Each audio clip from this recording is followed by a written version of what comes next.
செய்திகள். சரிகமபாவில் மனைவி கேட்டதை நிறைவேற்றிய நடுவர் சீனிவாஸ். 60லும் குறையாத ஆசை. சரிகமபா நிகழ்ச்சியில் நடுவர் சீனிவாஸ் செய்த செயல் பலரையும் ஆச்சரியப்பட வைத்திருக்கின்றது.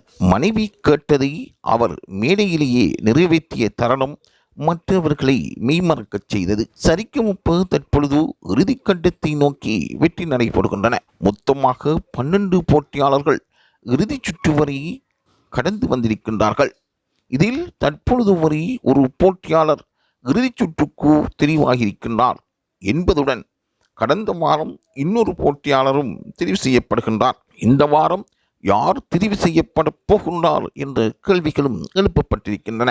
இந்த நிலையில் சங்கம நிகழ்ச்சிக்கு வருகை தந்திருந்த சீனிவாஸ் அவர்களின் மனைவி அவர்கள் கேட்ட அந்த ஆசைமிகு பாடலை அவர் பாடியிருந்தார்.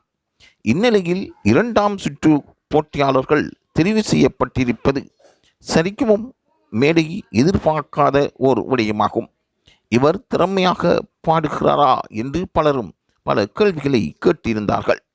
சரிகமப சங்கமத்தில் சிங்கிள் பசங்க மற்றும் சரிகமப போட்டியாளர்கள் பங்கேற்றிருந்த சமயம் நடுவர் சீனிவாசின் மனைவி மற்றும் மகள்கள் அழைக்கப்பட்டிருந்தார்கள்.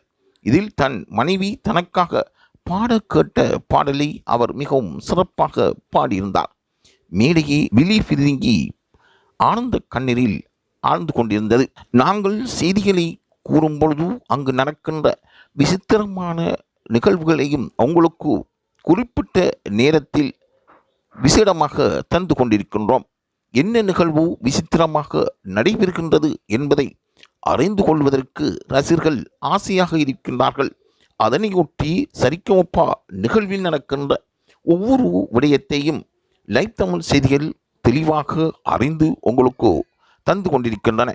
நீங்கள் தொடர்ந்தும் சரிகமபா மேடையில் சீனிவாசன் அவர்கள் தனது மனைவிக்காக பாடிய பாடல் யாராலும் மறக்க முடியாத பழைய நிகழ்வுகளை முன்கொண்டு வந்ததாக சீனிவாசும் அவருடைய மனைவியும் மகள்களும் கூறியிருப்பது குறிப்பிடத்தக்கதாகும்.